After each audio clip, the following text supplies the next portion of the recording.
Good morning. Thank you for joining. Today we are up to chapter 9. So chapter 9 is getting serious. This is where it starts to get really exciting. Till now, we were primarily focusing on understanding the structure, understanding how the operation of each of the souls works, and from there be able to start to get into, so what happens? How does that look like in my life? How does that look like inside of me? And then how do I manage that?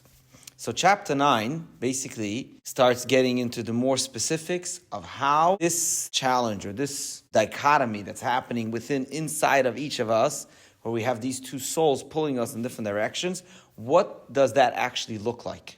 How does that manifest itself in the average regular person?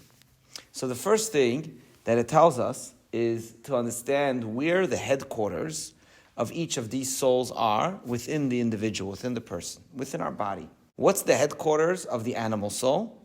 And what is the headquarters of the godly soul? And soon we'll be able to understand why that's significant, because it's going to tell us quite a bit about how to be able to channel and to be able to drive the right force to be in power. And also, it is telling in some way to be able to learn how to identify where a certain drive or emotion or idea within us, where's it really coming from? Sometimes we think it's obvious what's coming from the godly soul and what's coming from the animal soul. But it's not necessarily always that way. There are sometimes, especially with the animal soul, it can be quite tricky and sly and present itself in a disguised manner where it seems like it's a idea or a passion of the godly soul, where really it's just the animal soul kind of being a little, it's spam, it's like a trick. It's trying to get your attention, to get you to suddenly click on it and be interested, and boom, and then you're trapped in some kind of ploy of the animal soul. So it's important to understand the headquarters, because then we can understand what comes from where. So the first thing is the headquarters of the animal soul. Where do you think is the headquarters of the animal soul? Where does the animal soul live inside our body? Inside of me. Where does the animal soul primarily position itself? In your stomach. In your stomach. Okay, that's not a bad idea, not a bad choice. Any other ideas? So let's think. What did we say before? What is your brain? The brain. Okay, that's a good idea as well. Let's go back a step. How does the operation of the animal soul work? We said the godly soul is mind and then emotion, right? Mm-hmm. How does the animal soul work? It's the other way. It starts with the emotion and then it goes to the mind, right? Or it goes to the operation of the function of the body. So it'd actually be your heart. So it's the heart, exactly. So it's in the heart. The headquarters of the animal soul is in the heart. And everything that it does within us, it starts through emotions. So its idea, its method, is by igniting emotions. And then having those emotions continue to affect other parts of the body as needed. So if it needs to get the brain's buy-in, meaning you need some kind of strategy or plan or intellectual processing to be able to achieve that emotional arousal, then it will send the signal to the brain and try to get the brain to buy into the emotion. If it needs to, eat, you said the stomach, so it just sends a signal to the stomach and says, hey, you're hungry, because I really want that. So first you got excited about it, you wanted it, and then it tells your stomach you're hungry. Didn't you know? Oh, I didn't. Now you know. You better eat that quick, because I want it now. So that's the method of the animal soul. So the animal soul resides in the heart, and in the heart itself, there's the right side and the left side. There's the right ventricle and the left ventricle. So the animal soul primarily resides in the left ventricle, which is where most of the blood flow really pumps out of, right? That's the source. And we already mentioned in chapter 1 that the animal soul, which is really the force of vitality in the physical body, flows through the bloodstream. So that all makes sense. The headquarters is in the left ventricle of the heart.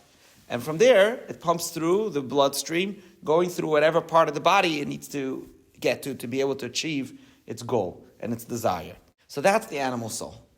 Now, if we're going to talk about the godly soul, to contrast that, where is the headquarters of the godly soul? So I kind of already gave it away before, right? If we're saying the godly soul, it's the brain. So the godly soul, the headquarters is in the brain. And its operation begins by intellectual stimulation. It plants an idea, it inspires an idea, develops it. We already discussed the three components of the mind, right? And then, as we already discussed as well, the ideas, when applied correctly, will inspire, will give birth to emotions. So it starts in the mind, and from there, it inspires emotions, which then are moved to action or to whatever it is that it needs to be. However, the component in the heart where the godly soul is going to channel through is going to be the right ventricle, which doesn't have as much blood. It's calmer, it's a little more relaxed. And that's where the godly soul is going to have the opportunity to kind of influence the emotional aspect of the individual. That is why also, characteristically, the animal soul is usually much more passionate and heated. It's like, wow, it's excited. Where the godly soul is more calm and, like relaxed. And this, really, once we get into this, it's very interesting because we know that in the Torah there's a story of two brothers, twins, that were born to Rivka, to Rebecca, the second of the Jewish matriarchs, right? The second of the Jewish mothers, the wife of Yitzchak. She had twins. And the twins were polar opposites. You had Yaakov and Esav. The Torah describes Yaakov, Ish Tam Yosheva Halim. He was a sincere, calm, studious fellow. While Esav was Ish Tzayid, Ish Sadeh. He was a hunter, he was a man of the field. He was aggressive, he was rough, he was, wild. And also in their appearance, Esav was red, he was very hairy, and Yaakov was calm, he was thin, he was... So that description, that imagery, really is a design to understand what happens inside of each of us. We each have a Yaakov and Esav. We have the godly soul, which is the Yaakov, and we have the animal soul, which is the Esav. And in fact, that model actually represents as well what this reality looks like inside of us. The Torah tells us that Rivka, while she was pregnant, she didn't know at first that she was having twins. And she was confused because she felt inside of her that there were two different, drives. The way it's described in the Medrash that tells us the story is that she would walk past a place of godliness, a place of Torah study or prayer of God. We know that the forefathers and the matriarchs, they lived a life that was already dedicated to the service of Hashem. So when she would walk past such an environment, she felt like a tug, she felt like a pull, like the infant, like the fetus wants to jump out, wants to connect to that. And when she would walk past a place of idolatry or some kind of something wild, she would feel also a tug. She would feel like the fetus is trying to jump out. And she was confused, said she didn't know what's going on. The Torah describes that the baby was kind of jumping around inside of her and she didn't know what's going on. So she went to seek counsel. She went to seek God's inspiration. What is this about? And she went to the sage at the time. His name was Shem, who was the son of Noach. And he said to her, don't worry, you're having two babies. It's all good. It's two, it's not one. It's not schizophrenic. It's two. One is going to go this way and one is going to go the other way. But then he adds another thing. He says, they're always going to be battling with each other. And when one rises, the other falls. When one falls, the other rises. They're never going to both be able to be in power at the same time. And that concept really describes to us the intensity of what happens inside of each of every one of us.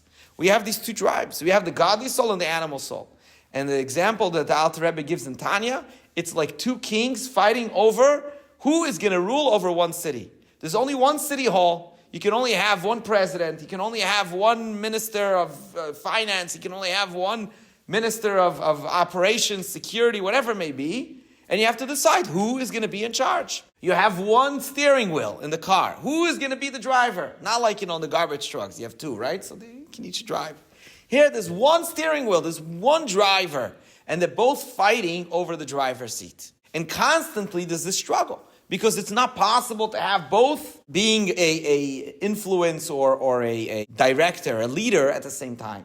If one is dominating, automatically the other is subdued or not in control. If the other is driving, then the other one is going to be not in control. It's not possible to have both. And this is kind of the description of the battle that's going on inside of us. If sometimes we feel that there's something wrong with us. What's going on? Like sometimes I feel like I'm really inspired and motivated, interested and excited to do something godly, to study some extra Torah. No, it's like I'm really into it, I'm going to do it. And then I'm like, I couldn't care less. Like I'm totally into something else. What's going on? Like, do I have a problem? Like, where am I? I have an identity crisis. So kind of this concept we already introduced right at the beginning in chapter 1 when we talked about the two souls, but now he's painting the picture kind of like vivid, like this is what it looks like. This is real. And I would think that probably all of us can identify with this in some way. Now, once we can understand and appreciate where each of these souls reside as its headquarters, as I mentioned before, it helps us be able to understand the conflict a little better and also be able to understand when we have certain feelings or certain ideas or certain drives, to be able to really identify where it's coming from. Who is trying to drive the car right now? Who is trying to be in control? Is it the godly soul or is it the animal soul? So for example, sometimes you have a passionate emotion and we don't know. We don't know what it is. It could be something appropriate. I feel like, I must get involved in some cause. It seems very noble. It seems very important. Is it the godly soul or is it the animal soul? Who's driving this? Why is it relevant? It's noble, who cares? Well, it's relevant because sometimes things that appear to be very noble are not really our mission. Like it's not our calling. Like a selfish intent. Yeah, maybe it's selfish. Maybe it's going to lead to negative results. Maybe it's going to be positive in itself, but for me it's negative. Who knows? Maybe it's a distraction from trying to get me to do what I'm supposed to do. So how do I know if this is the godly soul or the animal soul? So one way of testing that is, where did it start? Where did it start? What's the origin? Where's this coming from? Is this a sudden emotional excitement that came to me like, oh my God, like, I gotta get involved in this? Or is this something that was inspired by an intellectual idea that my mind processed and understood, hey, this is important, and then I got excited? So if it's impulsive, it could be your animal soul. But if you permeate it, and you kind of cultivate it in this feeling, it can be your godly soul. Exactly. So impulsiveness. Excited, like you see all the like negativity online or something, and it gets you. Oh yeah, we should care about this. Right. So impulsiveness is usually a symptom or a reaction of the animal soul. Usually, most of the time. Doesn't mean in everything, but most of the time. The godly soul usually is going to be more contemplated. It's going to be more thought through. And then the emotion will be inspired.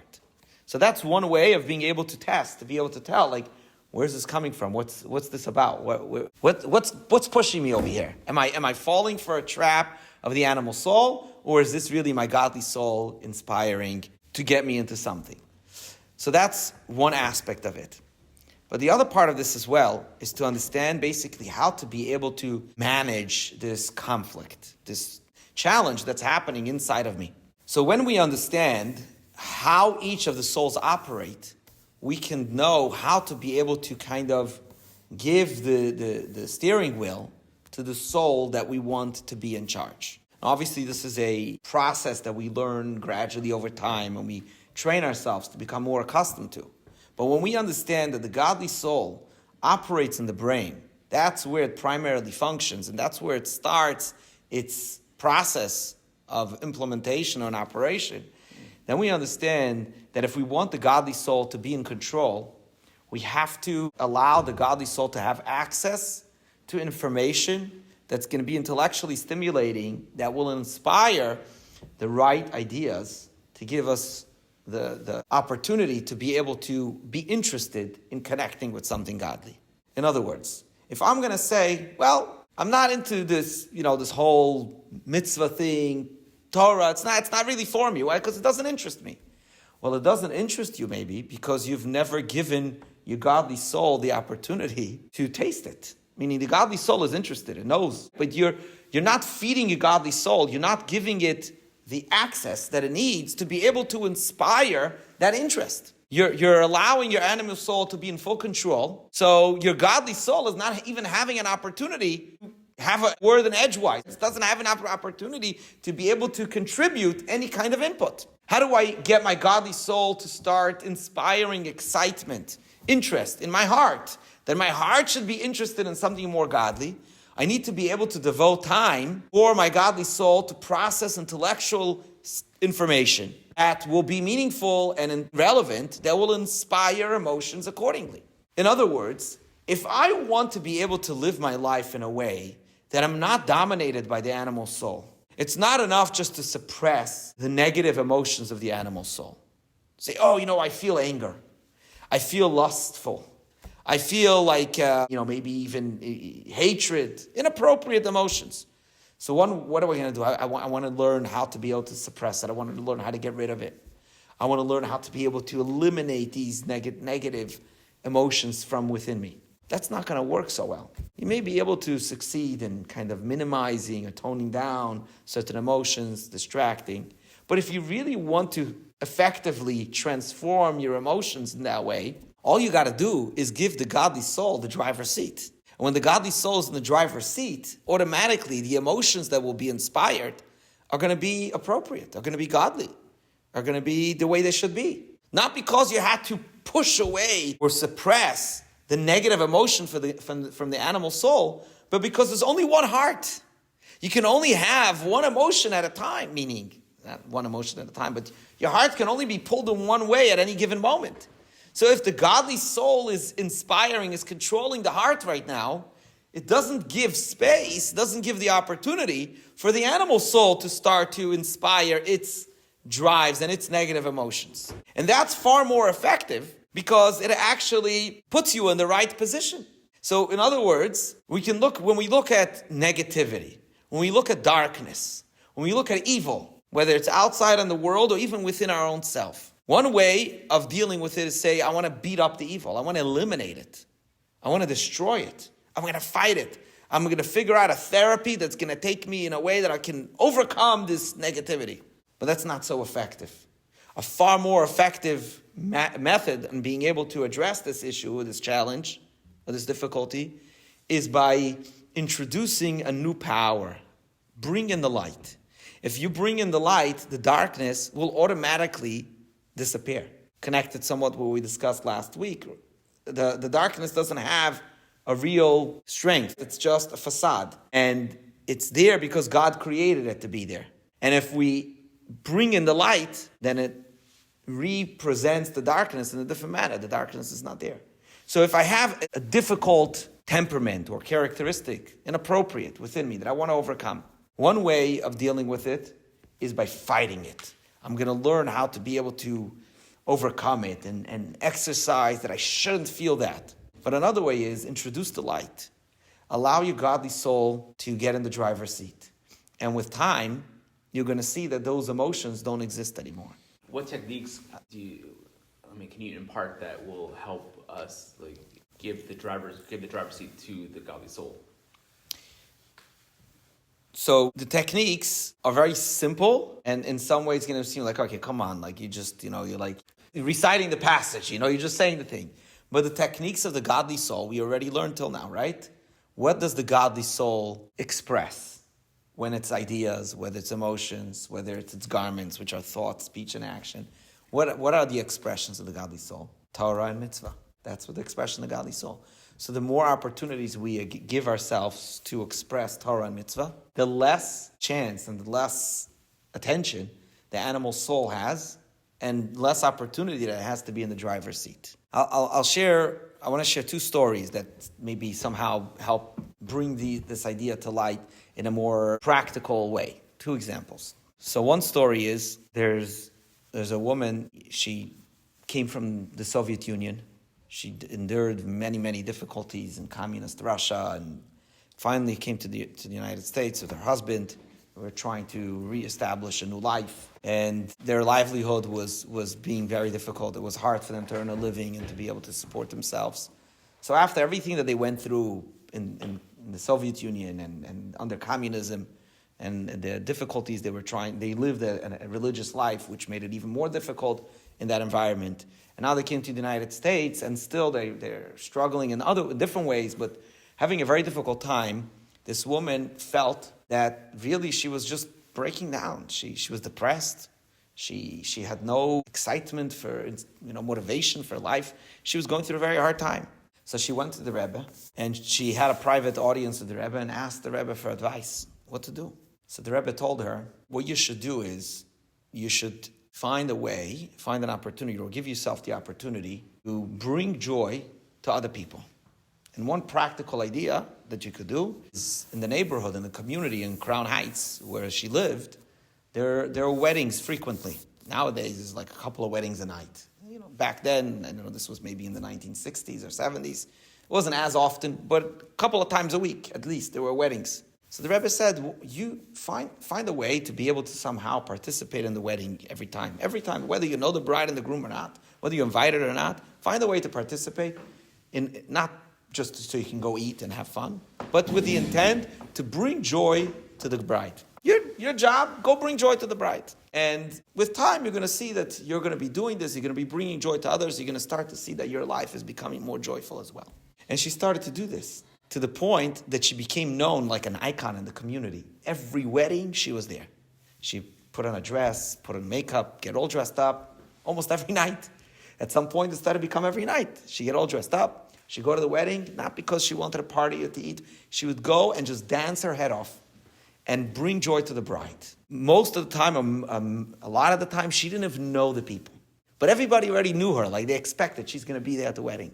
And there were times that it was a real mitzvah, because sometimes the people who were getting married were maybe people from out of town, and they didn't have much family. Few people knew them. So it was a big hall with very few people, and didn't feel like very joyful in the wedding like that.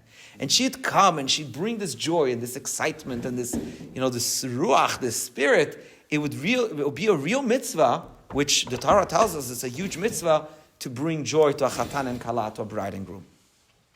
What's interesting is, this lady passed away, I think she was 97 years old. She was an older woman, and she became a matriarch of a very, very large family. And what happened was, it was the wedding of her youngest grandchild. Her youngest son was marrying off his youngest son. So it was her youngest grandchild. She by now already had great-grandchildren, many. And it was her youngest grandchild's wedding. Right before the wedding was about to start, she was older already, and she was already ill. But she had a medical emergency, and she was rushed to the hospital. But, at the same time, there's a family wedding. So everybody in the family went to the chuppah, was at the wedding. Maybe a couple of people went with her to the hospital. But right after the chuppah, the parents of the bride and the parents of the groom, who were that family, and maybe the immediate siblings remained for the rest of the wedding. But the extended family, the uncles, the aunts, and the cousins, everybody went straight to the hospital to be with her. They understood it was her final moments. And there they were all, decked in their best outfits, and their dresses, and their tuxedos, their suits. They came straight from the wedding. They went to the hospital. And they're all crowded around her hospital bed there. And one of the nurses comes by. It's like, what in the world's going on here? Like, what is this? This is how you people come to the hospital all dressed up, Like, what's happening? Is it a wedding or something? And that's how she passed away, surrounded by her children and grandchildren, dressed in their wedding attire. Because that became like the model. That was her life. Her life became the party, the life of a wedding. But what you see here is the Rebbe guided her in something very practical. You're struggling with depression, again, we're not talking about clinical depression here, but just having a hard time to be able to be positive and upbeat and content for good reason, for right reason, legitimate reason. She went through so much in the Soviet Union. She's going through so much here in America, and it's just hard. Life's rough. And it's difficult to be happy and to be joyful and to be optimistic and positive. So one way to say is let me think of positive things in my life. Let me try to change my perspective. Deal with the issue. The Rebbe said, look, you've got the issue. That's the animal soul. Because let's be honest, as legitimate as it seems, it's the animal soul. The godly soul doesn't fall into melancholy and this kind of feeling. So what do we got to do? We got to put the godly soul in the driver's seat. How does the godly soul get in the driver's seat?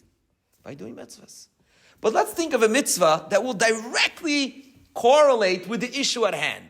The issue at hand here is lack of joy. So let's think of a mitzvah that is very much associated with joy. It's not about your joy.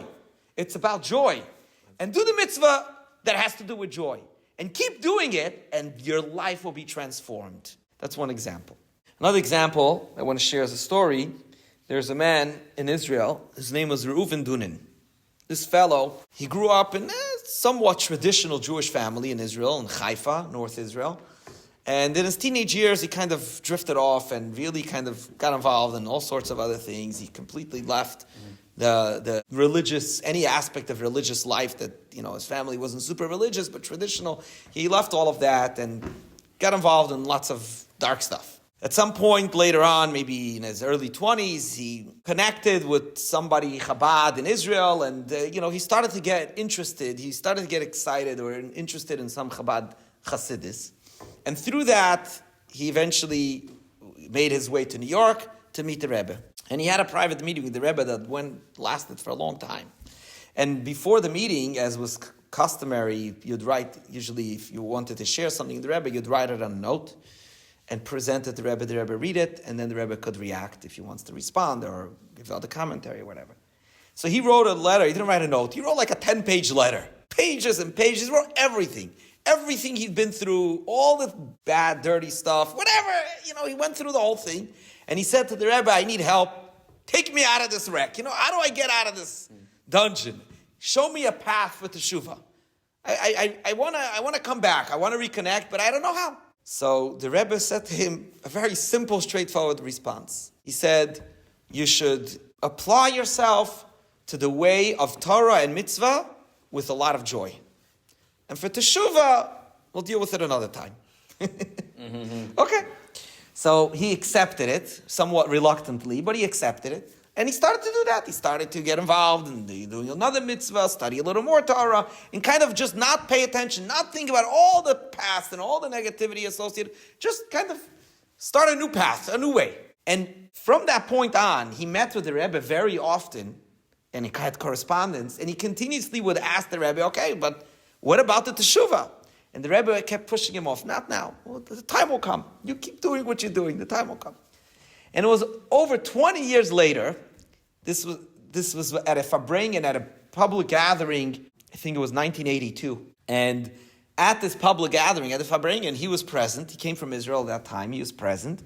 And the Rebbe was giving a talk, and he shared a very deep idea on analysis about the concept of teshuvah. And for some reason, while the Rebbe was talking about this, the fellow who was present at the Farbrengen was thinking to himself, okay, I feel like now the Rebbe is talking to me. Like he's giving me my, time. You've gotten involved enough. You've matured. You've strengthened yourself. Now it's time to address the teshuvah. So he kind of to himself was thinking, this one is for me. I'm taking it. I feel like the Rebbe is talking to me. And the Rebbe finished his talk. The way there's the style, the Farbrengen, the way it would work is the Rebbe would give a talk, then it would pause. There would be some singing. During the singing, people would raise little shots of wine for l'chaim. The Rebbe would look around and respond to each person individually, l'chaim v'levracha, for life and for blessing. And then they give another talk. There would be back and forth like that.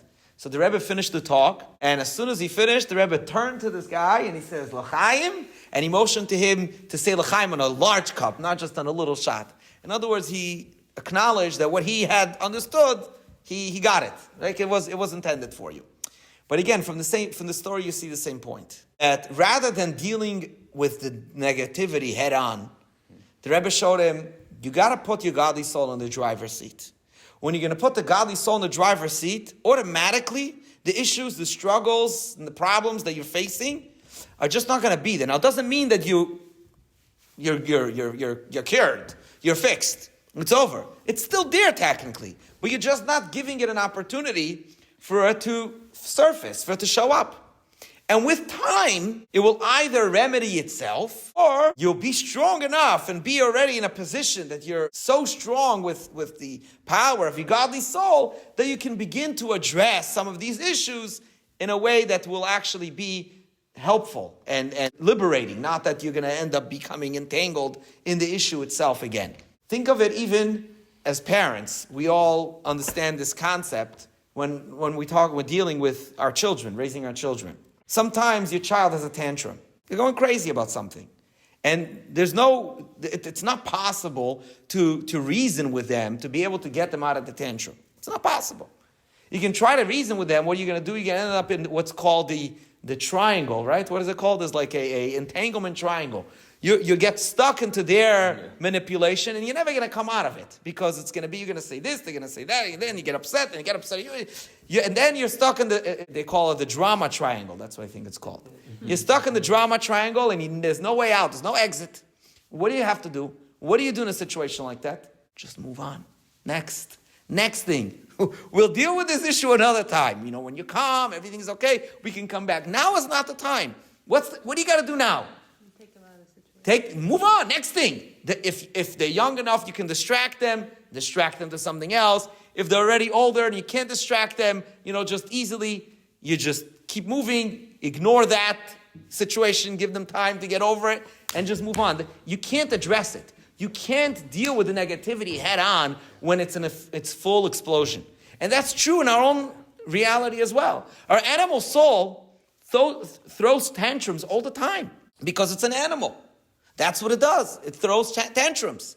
You can't start dealing with the tantrum and saying, I'm going to negotiate with it. I'm going to reason with it. There's no reasoning. All that's going to happen is you're going to be manipulated and continue in this never-ending cycle of constant battle and bickering that you're never going to get out. What you're going to do is tell the animal soul, with all due respect, get out of the seat, put the godly soul in the driver's seat, and start going. And you're going to start moving. Eventually, the issue is just going to disintegrate. Or, at some point later on, you'll be strong enough and have the capability to now address it in a way that's actually helpful and possible. So that's essentially the concept that the Alter Rebbe is laying out for us here in chapter 9.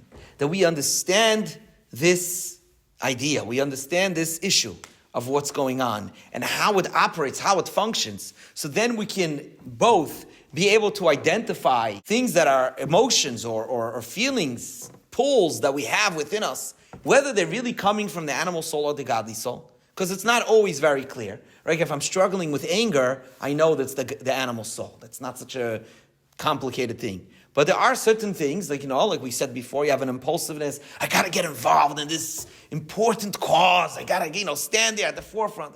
Come on. That's a distraction. Right now you're supposed to be, taking care of your kids. Or you're supposed to be studying your Torah class. Why suddenly you get all excited about this? Because the animal soul knows if it tells you, hey, don't study Torah, you're not going to listen. But it tells you, no, but there's a very important cause, you got to get involved, and you got to go now on social media and spend all night posting and reacting to every single nonsense that's posted about this. Come on, that's an emotional outburst of the animal soul that's just there to mislead you and to trap you into something that's not going to lead to anything productive, anything appropriate, helpful, or what your mission is. So that's one point. And the other point is to be able to understand what is really going on and how to be able to navigate. The goal is to get the godly soul in the driver's seat as often as possible. Now, this is not the last chapter, right? This is we're still at the beginning of the Tanya. So you may be thinking, well, okay, let's be honest, as often as possible, but it's not going to happen all the time. I'm human. At the end of the day, at best, I can be a Benoni. I can be the in-betweener. I'm not a tzaddik. So it's not going to happen that my godly soul is always in the driver's seat. So then what? How does this work? Okay, so once in a while I got the godly soul in the driver's seat.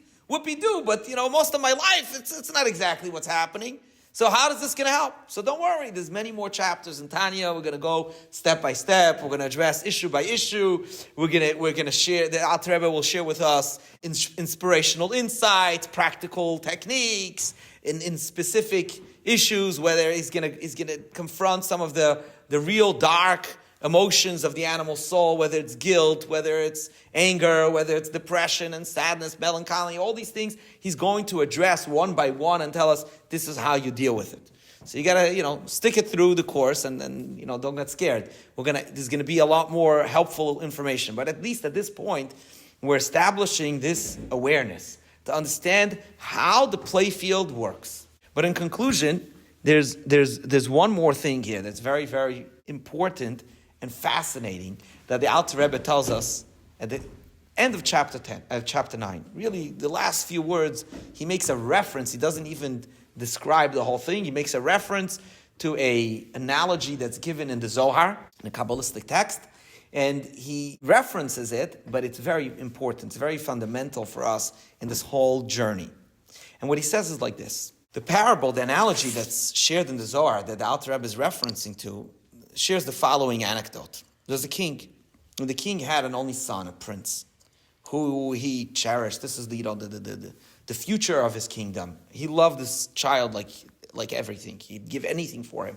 And he obviously hoped and wanted to prepare this child to eventually grow up to be the one who will be able to take over the kingdom and be an incredible king. So he gave him obviously every possible opportunity at education and teaching him skills and giving him every possible opportunity, whatever it may be. And this child is growing up. He turns into an adolescent and he becomes a teenager, and he's growing up as a very refined, incredible individual. It's beautiful. He has so much joy, so much nachas from this young man. He's seeing him blossom into this incredible, beautiful young person. And he's so proud of him. But it comes a point that he says, you know what? At the end of the day, this boy grew up in the palace. That's all he knows. What's going to happen when he steps out, when he goes, out to the big world, and he encounters things that are not necessarily in the spirit of the palace, of the beauty, the wholesomeness, the peacefulness, the refinement of the palace. And he's going to see all sorts of things. How do I know that he has the strength of character to withstand negative influences? So he wasn't sure. So he decided that he wanted to test his son. Not saying you should try this as a parent, but this is what he decided to do. He's going to test him. So what did he do? There was this harlot that hung around outside the palace. He summoned her, and he said, listen, I'm going to pay you a hefty sum with the goal, I want you to try to do whatever you can to entice and seduce my son. I hope that he's going to stand strong and not give in to your temptations and to your invitations. And I want to see, does he have the strength of character to be able to withstand this? So you got to try hard. You got to do everything you possibly can to try to get him. And I hope that she knew what the goal was. He explained to her the whole mission. And he promised her a very generous fee for this job. So she was on board. She's all excited and she gets to work. And, she's doing what she's got to do and doing her spiel. But the son is really, he's got it. He internalized.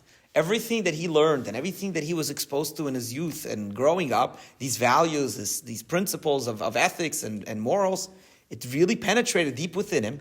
And he stood strong. He did not give in to all of the temptations and all of the efforts that this harlot applied towards him to try to get him to fall and to commit a sin. So once the king saw that the son withstood the test, he called the harlot back. And now he paid her even more.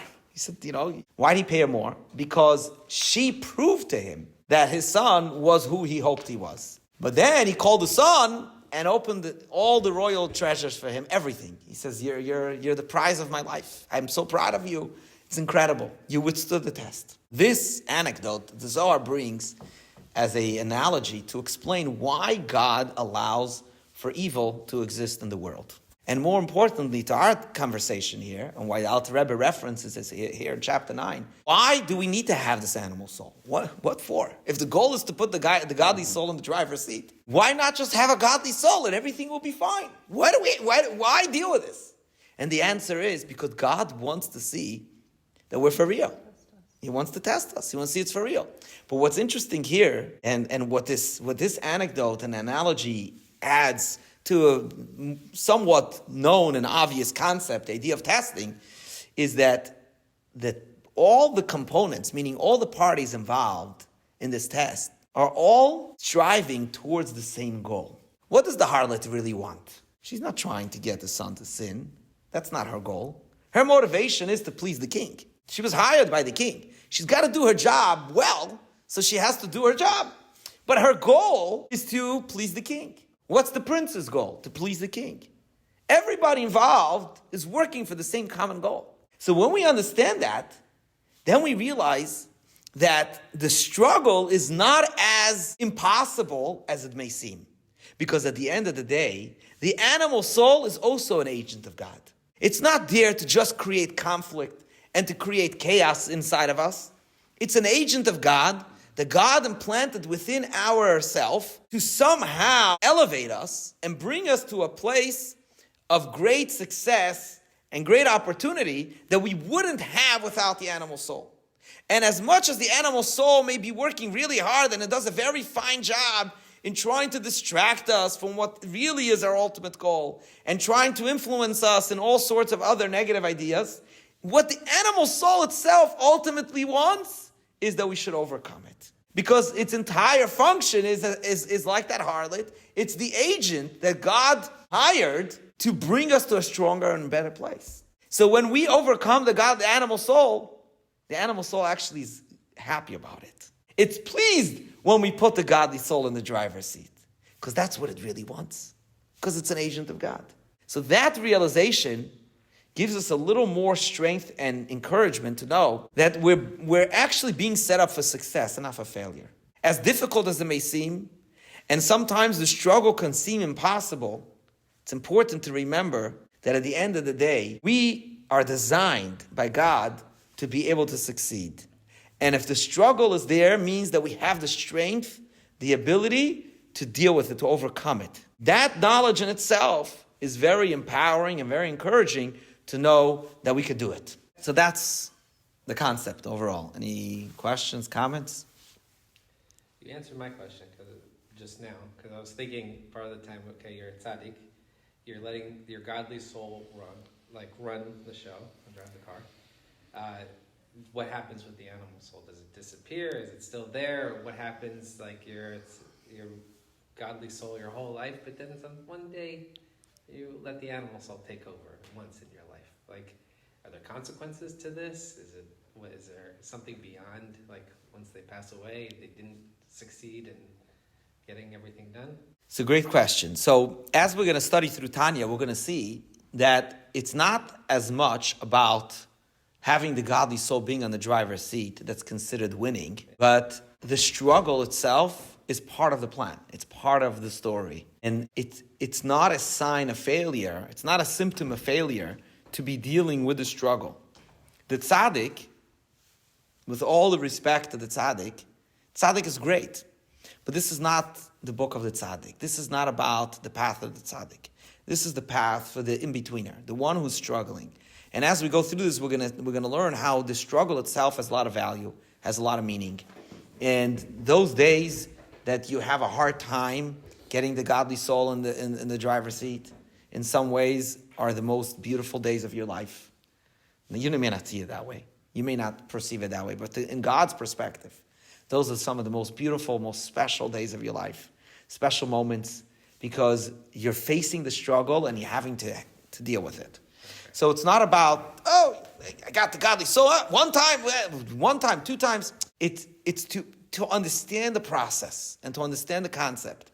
And we want to be able to appreciate the fact that our natural self, both really for the godly soul and the animal soul, is to be engaged in Torah and mitzvah. That's what's going to bring a Jew the greatest joy and satisfaction. Because that's who we are. That's how we're designed. Now, we have struggles. So not every day it's easy. And even when we do the mitzvah, and even when we study the Torah, the application of it, and the intentfulness, the mindfulness, the investment, how involved we are, it's not always the same. To scale it up as a bigger picture, like the ultimate goal is we want to prepare for the Mashiach. Like if everybody is a B'nai Oni and you have tzaddiks here, but we're all on the path. Is the end result like we then get the Mashiach? Or I know there's other things there, but I'm saying like, where do we have to be to start preparing the world for Mashiach? Wow, good questions. So yes, the end result is Mashiach. That's the bottom line, right? But it's hard to be able to cram in all this information right now at this point in the chapter. Signs and things like that, but I'm saying like, what we're going to see, we're all on the path. What we're going to see, we're going to appreciate is, I'll just share this one point. Maybe it's going to enlighten somewhat your question. The previous Rebbe was once sitting with a group of Hasidim, and he said, fellows, there's a term in Yiddish called chaparain. Chaparain means seize the moment, but it's much juicier in Yiddish. It's like, take advantage of this opportunity. He says, chaparain, soon Mashiach will be here, and we're going to miss the days in exile. Why? What do you mean you're going to miss it? You're waiting for Mashiach to come. You're going to say, I missed those days? Like, why are you going to miss it? He says, because when Mashiach comes, the struggle will be gone. So we're not going to have the opportunity anymore. and the greatness that comes with the service of God through the struggle. Now, it doesn't mean that we have to look for struggles. But the point of the story is that, yes, Mashiach is the end result. Mashiach is the outcome of the effort and the struggle that we deal with right now. But in a certain way, there is more significance and greatness in this time, in this struggle, that when Mashiach comes, we're not going to have that anymore. So therefore, we should appreciate the opportunity that we have right now. It doesn't mean that we appreciate and say, oh, I'm fine if Mashiach doesn't come for another week, it's okay, because it doesn't mean that. But it means that we should recognize that every situation, every circumstance that we deal with, that we're encountering, that we're struggling with, is part of the journey, it's part of the story. And some of the things that we write off as I wish that wasn't part of my life, in certain ways, that's the greatest part of our life. We may not see it that way.